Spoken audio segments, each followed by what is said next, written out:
प्रिय दर्शकों, यह वीडियो आपके जीवन में ढेर सारी प्रेरणा देने वाली है। इस कहानी को सुनने के बाद कभी भी गरीब नहीं रह सकते और कभी निराश नहीं रह सकते। प्रिय दर्शकों, आप वो हर चीज पा सकते हो जिसकी आप कामना करते हैं। प्रिय दर्शकों, जो लोग अपनी पत्नियों से बहनता मोहब्बत करते हैं वो लोग इस वीडियो को पूरा जरूर देखें। भगवद गीता में श्री कृष्ण ने कहा है कि एक पुरुष को पत्नी से ज्यादा मोह नहीं रखना चाहिए, क्योंकि यह मोह मनुष्य को बंधन में डाल सकता है और मानसिक शांति को प्रभावित कर सकता है। वह यहाँ इस संदेश को देते हैं कि सामाजिक और पारिवारिक जीवन में संतुष्टि और सामंजस्य महत्वपूर्ण है और अत्यधिक मोह उन बातों को समझने और अनुभवने में अवरोध कर सकता है। श्री कृष्ण भगवान गीता में दिए गए उपदेश में जीवन के सामाजिक और धार्मिक मामलों का मार्गदर्शन करते हैं। वे प्रेम और मोह के मामले में सामग्री भावना और आत्मानुराग की बजाय सामंजस्य और धर्म का पालन करने की महत्ता को बताते हैं। श्री कृष्ण कहते हैं कि मानव अपने कर्तव्यों का पालन करते समय भी आत्मा को बरकरार और संतुष्ट रखना चाहिए और मोह या आत्मानुराग के बल पर अपने कर्तव्यों को नहीं छोड़ना चाहिए।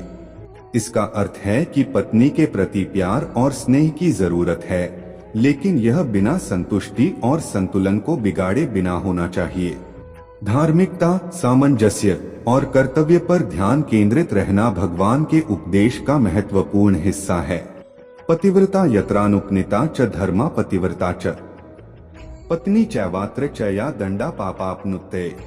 इसका अर्थ है कि पत्नी को सर्वोपरि धर्म के प्रति वफादार रहना चाहिए, लेकिन यह नहीं कहा गया कि पति को पत्नी से कम मोह रखना चाहिए।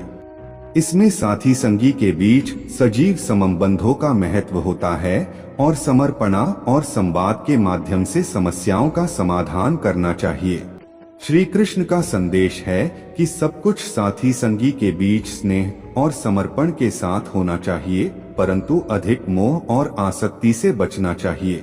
भगवद गीता में भगवान श्री कृष्ण ने कर्म, धर्म, भक्ति और ज्ञान के माध्यम से जीवन का मार्ग बताया। वह पति परमेश्वर और पत्नी के बीच संबंधों को सुझाव देते हैं, लेकिन उन्होंने मोह को नकारा नहीं किया। पत्नी के प्रति देवराज्य और समर्पण का भाव रखने की सलाह दी है, लेकिन इसका अर्थ यह नहीं है कि व्यक्ति को अन्य सारे मोह से दूर रहना चाहिए। गीता में समग्र जीवन को सांघिक और मानसिक संतुष्टि के साथ जीने की महत्वपूर्ण उपदेश दिया गया है। श्री कृष्ण ने भगवद गीता में जीवन के विभिन्न पहलुओं पर दिए गए उपदेशों के माध्यम से जीवन के सामाजिक, आध्यात्मिक और परमात्मा के प्रति अपने स्नेह को व्यक्त किया। वहाँ उन्होंने बताया कि संबंधों में समर्पण और साझेदारी महत्वपूर्ण है, लेकिन अत्यधिक मोह और आसक्ति से दूर रहना भी महत्वपूर्ण है। यदि आप भगवद गीता के किसी विशेष श्लोक के बारे में बात कर रहे हैं तो कृपया उस श्लोक को स्पष्ट करें ताकि मैं उसके आधार पर और विस्तार से जवाब दे सकूं।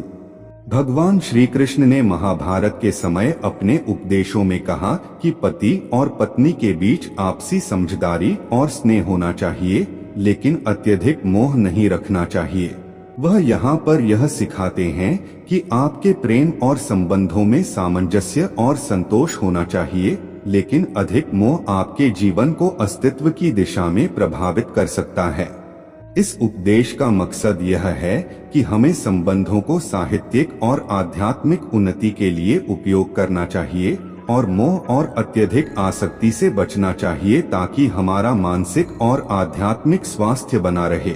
यह आपके संदर्भ पर निर्भर करता है, क्योंकि हिंदू धर्म के अनुसार भगवान श्री कृष्ण ने अपनी जीवन में बहुत सारी पत्नियां रखी थीं। वे यहाँ एक साक्षर उपन्यास के बारे में बात कर रहे हो सकते हैं, जिसमें वह अपने भक्तों को धार्मिक और आध्यात्मिक बातें सिखाते थे।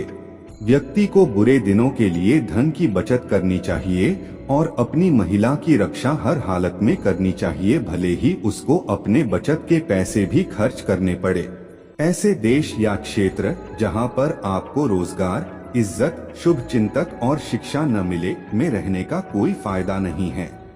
जहाँ पर समृद्ध व्यापारी, शिक्षित ब्राह्मण, सैनिक, नदी और चिकित्सक न हो, ऐसी जगह पर एक दिन के लिए भी नहीं रुकना चाहिए।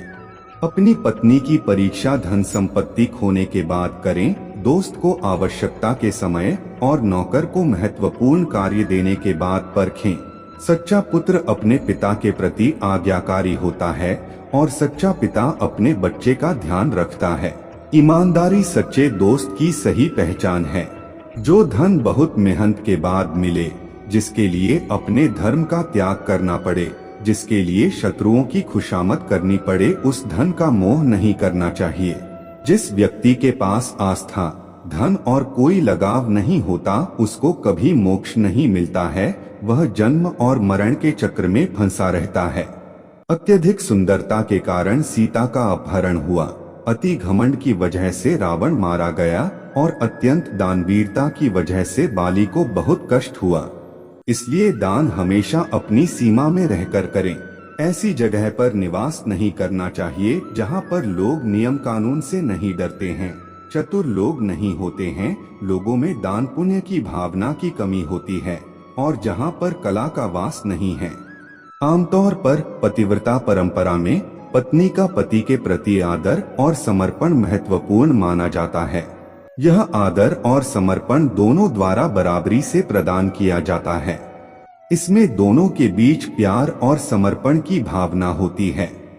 इसलिए भगवान श्री कृष्ण के विचार का मूल संदेश है कि पति पत्नी के बीच समर्पण, सम्मान और प्यार का बाध्यकारी होना चाहिए और किसी एक की ओर मोह नहीं रखना चाहिए, जो किसी भी संबंध को सही ढंग से बनाए रखने में मदद कर सकता है। बुरे चरित्र वाली स्त्री के लिए शत्रु है पति। चाणक्य कहते हैं कि अगर कोई स्त्री बुरे चरित्र वाली है या उसका संबंध किसी पराये आदमी से है, तो वह अपने पति को सबसे बड़ा दुश्मन मानती है। चाणक्य के अनुसार स्त्री के बुरे कामों पर रोक टोक करने पर वह पति को अपना दुश्मन मानने लगती है।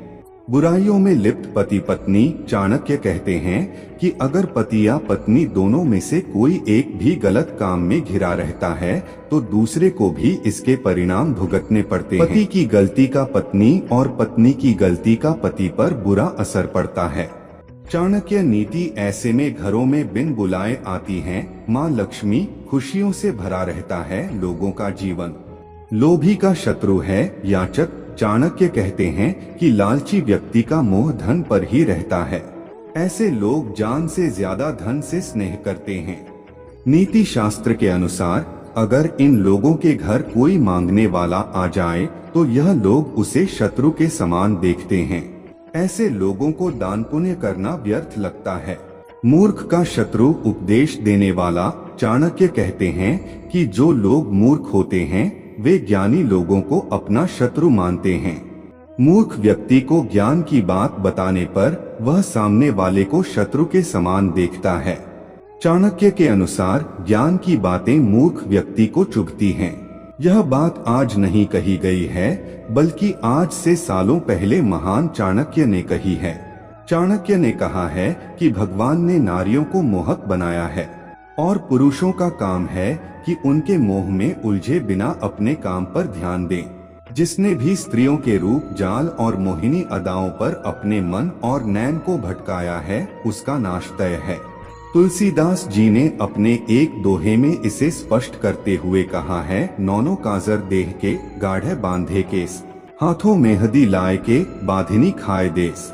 यानी स्त्री आंखों में काजल लगाकर, बालों को अच्छी तरह संवार कर और हाथों में मेहंदी लगाकर अपने रूप आकर्षण से पूरी दुनिया को बांध लेती है। इस पर भी परस्त्री से संबंध तो और भी खतरनाक है। इसका वर्णन कबीरदास जी ने अपने अगले दोहे में किया है।